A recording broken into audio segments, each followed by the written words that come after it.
Support for the show comes from Amazon Prime. You might think of Prime as only a way to get fast, free delivery, or maybe as the place to stream movies, shows, and sports. But it's actually way more than that. Maybe you've got a passion or a hobby. Prime can help you get the most out of it. Whether you're streaming documentaries on marine animals, ordering action figure stands with free one-day delivery, or finding the perfect playlist to impress that special someone, Prime makes it easier and faster to do what you love. Whatever you're into, it's on Prime. Visit Amazon.com/Prime to get more out of whatever you're into.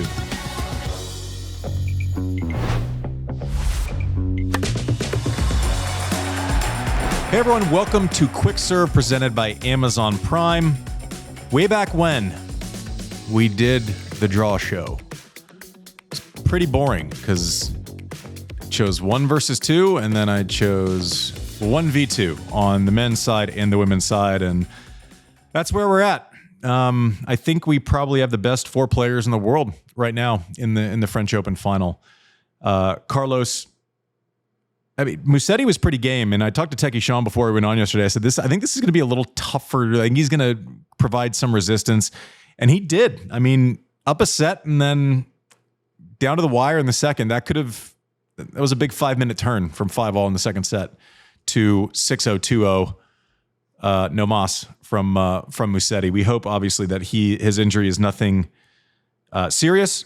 We hope that he will be back to defend his finals points and his semifinal points at Wimbledon. Carlos is like constantly in need of a heat check, right? Like he can get hot just in bunches.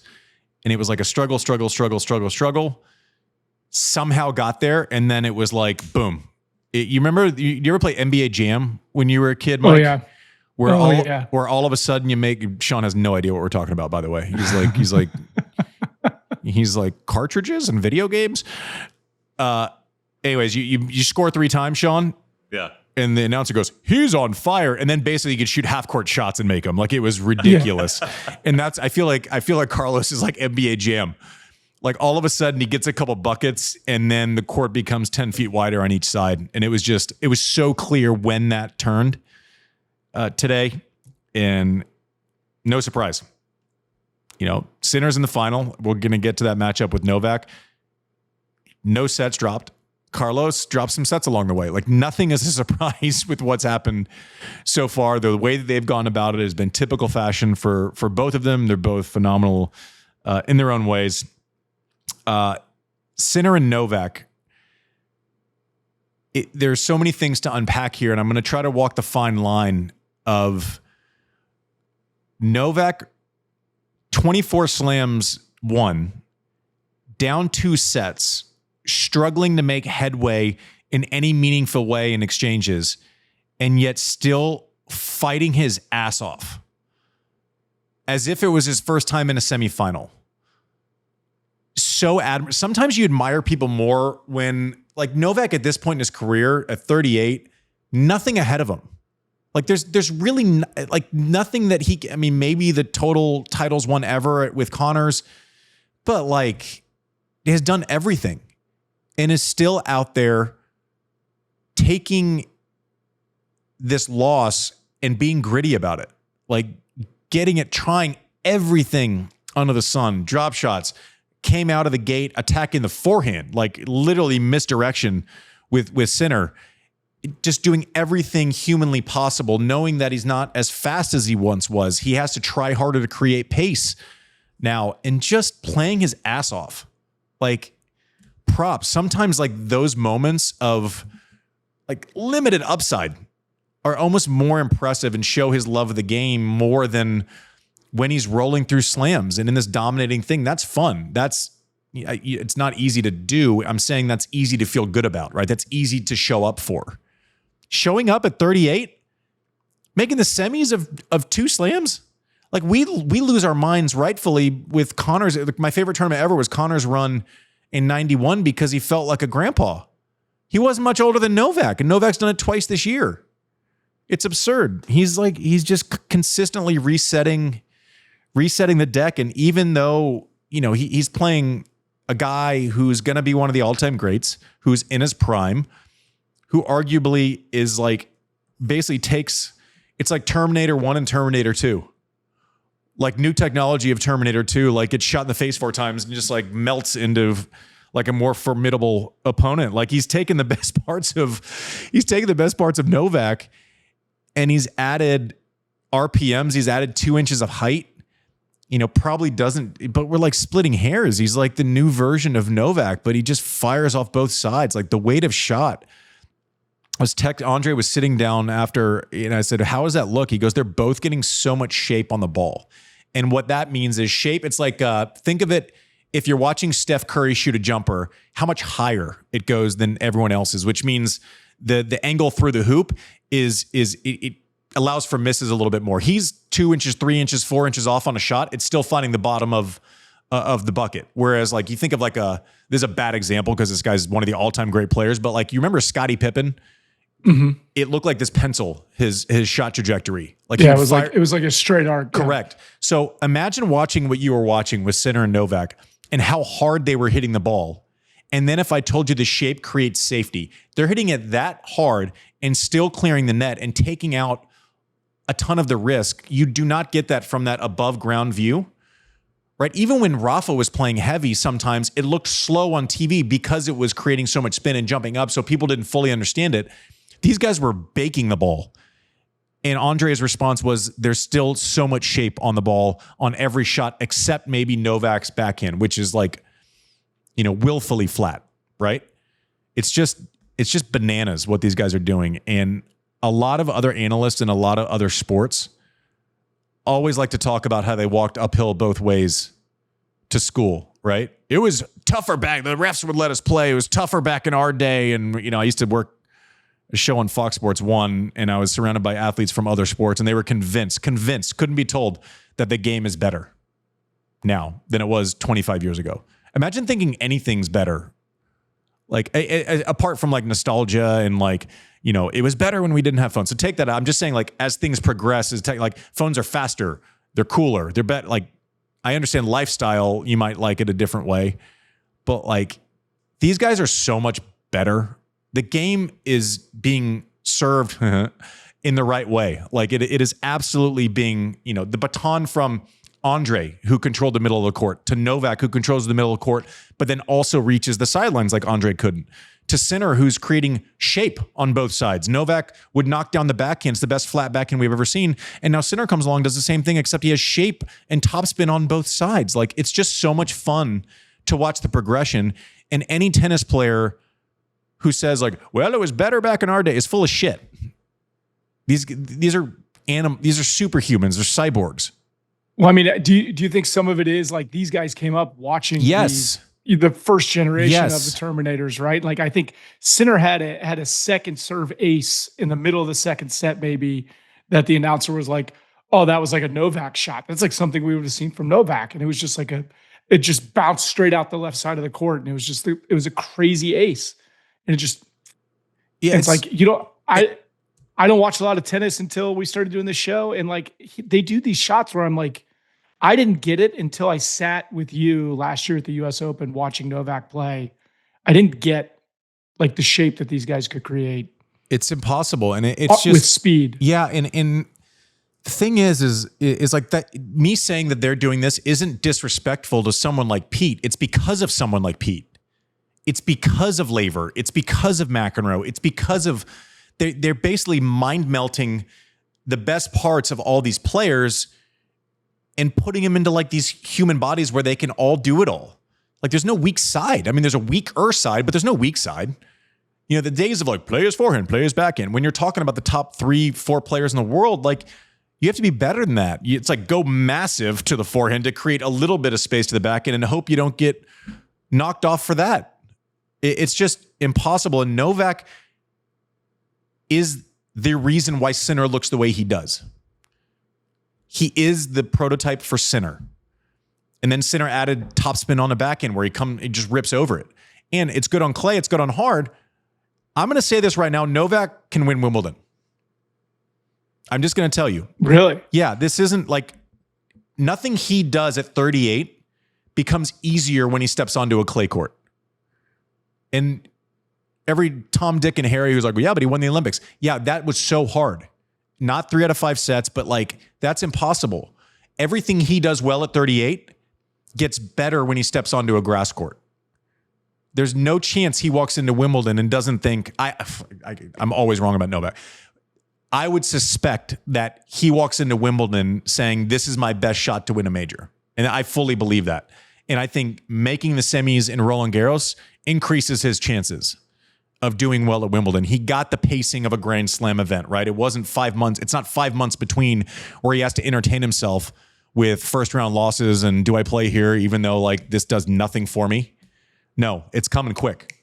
It's coming quick. The other thing that I was talking with, I was watching the match with Brooke before we came into studio, and it was 6-2 in the breaker.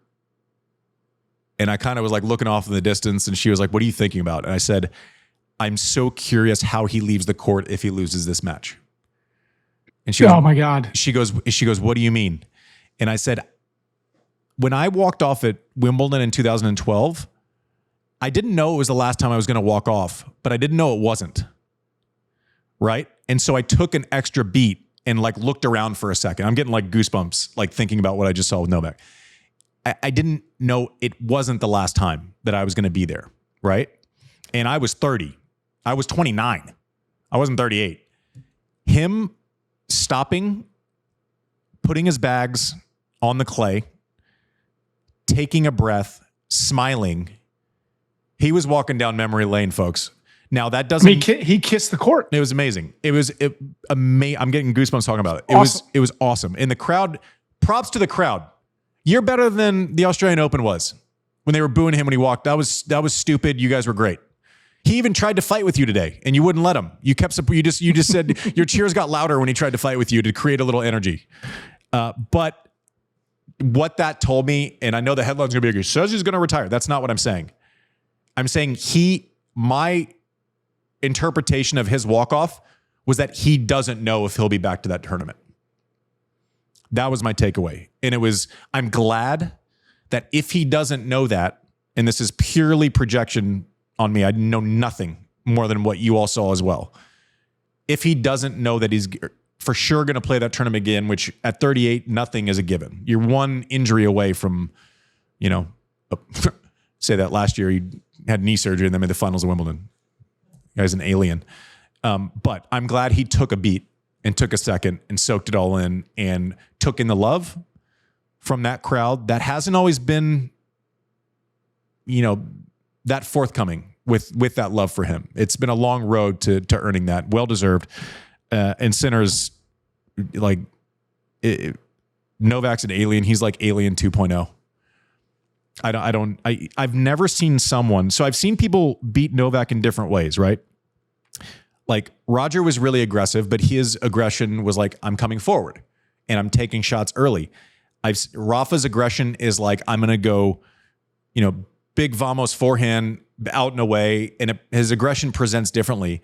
I think Sinner is the first person I've seen since Novak became, like God Novak, like 2012-ish. I know Berdych knocked him off in the semis of Wimbledon one year in straights, and that kind of went through him. His ball was through. It's the first time I've seen kind of go through Novak, like straight through him. I think Sinner's the first person I've seen that can do that. Even when Alcaraz beats him, it's drop shots, it's, quick bang tennis, it's there's a little more variety. It's the first time I've seen someone take the middle of the court from Novak over and over and over again. Not for a point, not for a set, not for, a cup of coffee, but where Novak had to try to stay away from the center of the court. And that's where he's made his living. Like you can't go through him. Sinner can, and he did. Now that changes at Wimbledon. The flat backhand that we're talking about with Novak, that matchup at Wimbledon, he's getting a lot more out of that shot. He's getting a lot more out of his serve. He's getting a lot more out of those big cuts that he had to take on the forehand. He's going to get more out of those. Don't you dare sleep on Novak at Wimbledon. I'm just telling you now. Just don't you dare do that. Mike, you said you had something to talk about? Oh, big news. We dropped our merch store today. It launched on the website. Big news. Oh my God. We're going to sell like 3 t-shirts. We're going to sell maybe 5 hats. We'll probably give more away than we sell. We will definitely give more away than we sell. Yeah. Great business. Yeah. No, that's not true. Our people have been asking, and we will deliver to the chuckers. We got cool stuff. We got hoodies. We got some hats. We got socks. Just check it out. We got socks? We got socks. Servedpodcast.com and hit shop. I'm having flashbacks to the first year of our show where we were just tragically unsponsored. I mean, it literally just so unsponsored. And now we're just going to be like, I'm sure you bought at least 30 hats, and we're going to have to give away 27 of them. Yeah, pretty much. You have to start, so 26. You'll have to start signing them to make them worth something. Like Sean's not even wearing one. He's not even wearing one. It's all we can afford. JW just sent us a cool video though from. We'll put it up on the socials. He sent us a cool video of Novak walking off the court from his courtside seat. It was like I was waiting for it. I was waiting for like that hesitation. There wasn't even a hesitation about there being a hesitation. He walked straight, bags down. He knew the moment immediately. Right. Like it was great. I'm glad he took that beat. I think that's a feel good kind of walk off, and we don't know. So let's be thankful for the present. You know, we know, listen, I don't know anything because I always get it wrong, but I'll say, we know he's going to play Wimbledon, and I know he's going to be very effective at Wimbledon. So let's enjoy it while it's here. You know, a lot of times you hear the fans like, oh, Roger got hurt. We didn't even get to say goodbye. I'm like, you could have said goodbye for the last 3 years where he was kicking ass, right? It doesn't have to be one goodbye. It can be an active goodbye. But props to Novak, props to Sinner, props to Carlitos. Hope Musetti feels a little bit better. Little breakfast and slam final with the old Coco and Saba tomorrow. It's going to be a banger. Coco needs to hang in there early. She needs to make it like the pressure mechanism of one more ball. I fear that if Sabalenka gets out to a lead, or it's 3-1, 4-1, if she gets off, I think Coco needs a good start more than Saba needs a good start. But listen, this is like one of the few matches where Coco might, I mean, obviously there's a lot at stake and there's massive consequences, but like since she's like 17, she's been the favorite in most matches, and she's had to play with like kind of protecting that ranking, that status. And I don't know, maybe she frees it up. Maybe she lets it go. Maybe she lets it rip, Tater Chip. Either way, it'll be a great final. I mean, listen, TNT, first year, Carlos Sinner, Coco Saba. Well done, tennis. Way to go. Way to show up for the new sponsor. Way to go, tennis. It's the first time the world number 1 and number 2 in both men's and women's have made Roland Garros final since '84. Do you know who it was? It was Johnny Mac, Martina. Mac probably played. He was up on Lendl, and Martina played. I mean, I'll guess Chrissy. Is that right? You're sick. Yeah, you're right? sick. Okay. You're a sick man. Sick man. We were barely born. I was born that year. Yeah, Mac was up. Mac was up some sets too. That's probably the one he wants back. And he only lost 3 matches that entire year. He was like something. It was like something stupid. It was like we talked about it when he was on our show. Check out that episode. It was hilarious. He was like, I'll get it wrong slightly. He was like 78-3, 79-3. Had the highest win percentage for an entire season, and one of those was that loss to Lendl. That's absurd. Anyways, that's Quick Serve, brought to you by Amazon Prime. I can't wait for tomorrow. I love Grand Slam Finals Day. It's going to be awesome. Thank you for watching. Thank you for going to click the subscribe button. Can't wait to watch it on TNT. It starts at 9 a.m. Eastern. Tomorrow I will be watching right there along with you, and then we'll be quick serving our asses off afterwards. We'll see you tomorrow.